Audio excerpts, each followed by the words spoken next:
Epa, hey viajantes cósmicos! Começamos então mais um podcast sobre a nossa trajetória espiritual no plano terrestre. Bom, como muitos de vocês sabem, a ideia geral desse podcast é que nós possamos conversar e dialogar sobre os conhecimentos ancestrais que nós herdamos dos nossos povos originários brasileiros e que muitas vezes são importantíssimos para ajudar no tratamento como a ansiedade, a depressão e obsessões espirituais decorrentes da fadiga do trabalho, do cansaço, da lida doméstica. Esses itens são importantes para compreender o que Lacan falava com a questão do discurso. Tudo que nós proferimos pela palavra, segundo os Guarani, a palavra sagrada, a eté, ela tem um profundo significado espiritual no nosso coração. Então, quando cuidamos ou nos policiamos para evitar palavras negativas, reclamações, lamentações, estamos auxiliando o plano espiritual a trabalhar na nossa melhora. E aí entra então a medicina do rapé. A medicina do rapé, ela tem vários sopros. Tem o sopro da jiboia, o sopro do beija-flor, o sopro do gravião. Mas o que é o rapé? A palavra rapé deriva das populações indígenas brasileiras, mas como vocês sabem, os colonos europeus, principalmente os franceses, no Rio de Janeiro, eles chamaram de rapé. Rapé é uma palavra francesa, significa raspado, aquilo que foi raspado.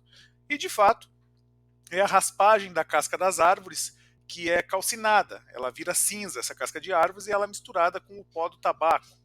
E ela é aspergida nas narinas, tanto num lado como no outro lado, na narina direita e na esquerda, nos levando a um estado de meditação profunda. Claro que a nicotina tem efeitos que causam dependência, então por isso que o rapé é preciso fazer com guias espirituais e xamãs específicos.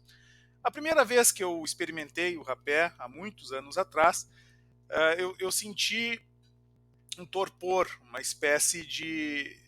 eh, a minha pressão arterial baixou bastante e eu senti um torpor, uma condensação. Era a força da floresta invadindo todo o meu ser. Então, parece, naquele momento, que eu estava conectado com a seiva das plantas, com o orvalho das plantas. Quando as plantas pulsavam, parecia que eu pulsava também. E eu estava de pé descalços, então, à medida que eu pisava na grama, era como se eu estivesse pisando sobre o meu próprio corpo. Uma sensação bastante estranha naquele momento, mas que no final eu consegui entender a importância dessas medicinas para nos conduzirem a estados de meditação profunda, que significam os fenômenos de paz profunda, quando nós nos desconectamos das mazelas do dia a dia e nos reconectamos com o nosso espírito, a nossa intuição, a nossa fala que está mais dentro de nós, aquela voz interna que nos diz o que fazer e como agir, mesmo que muitas vezes a gente não escute essa voz. Ela fica silenciada no nosso interior, um estado de torpor. E o rapé nada mais faz do que trazer essa voz espiritual ao nosso sistema coronário, à nossa mentalidade. Assim nós conhecemos esses fenômenos de paz profunda. Berta Ribeiro fez um mapeamento do artesanato indígena brasileiro e ela mapeou os principais artefatos espirituais, principalmente utilizados na aplicação do rapé, o tipi, o curipe e outros artefatos que serviam para aspiração do rapé e para aspersão do rapé nas fossas nasais. Essa é uma medicina hoje que está um pouco popularizada nos festivais de trance e outras, mas nós sempre aconselhamos fazer a medicina junto às comunidades indígenas que têm um conhecimento mais apropriado e sabem como lidar melhor com esta medicina. É estranho porque quando se tem contato com o mundo espiritual, com o plano espiritual, se percebe que a lucidez que emerge deste contato, ela está numa fronteira, uma fronteira límbica, numa fronteira que, a princípio, está na nossa reconexão com esse plano através da glândula pineal. Mas nós não conseguimos ver isso. É um sentimento. Da mesma forma que nós não conseguimos ver Deus, por exemplo. Deus é uma percepção, uma sensação de que tudo vai correr de acordo com esse plano, com essa lógica. Por isso daí vem aquele termo bíblico, fazer a vontade de Deus, que também está no livro do Tao.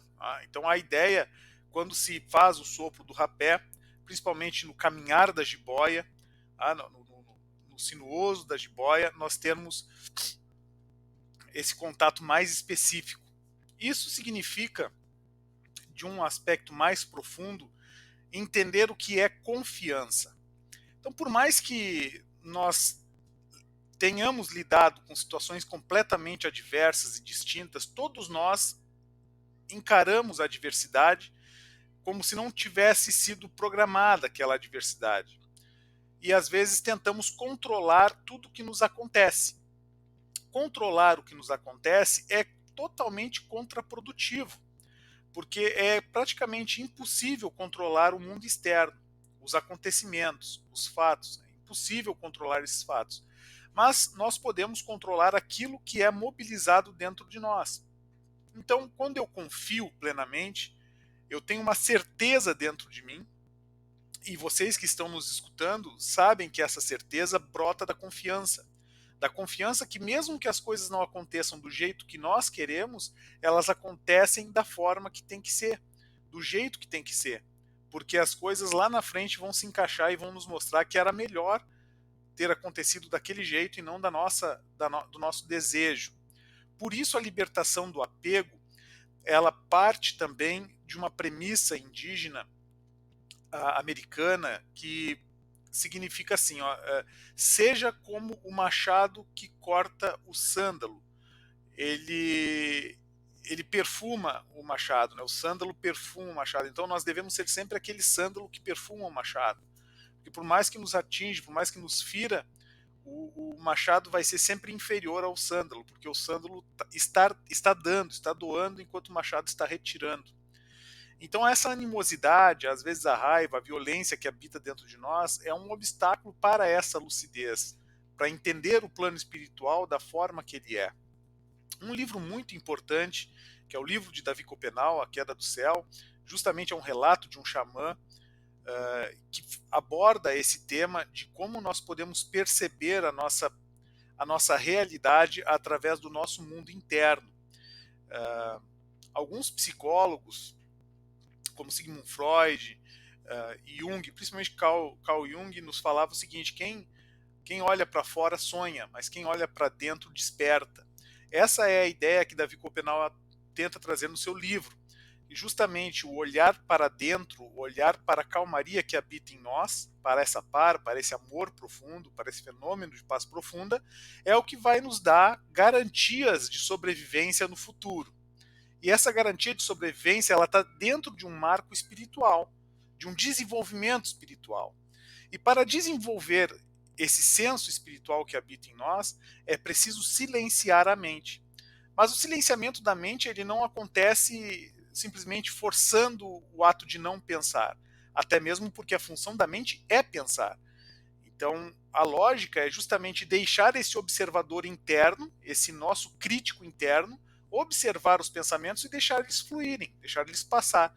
Aí, daí aquela velha história de se deixar levar pelo fluxo cósmico, se deixar levar pelos acontecimentos, tentando trazer deles um aprendizado e a melhor sobrevivência possível.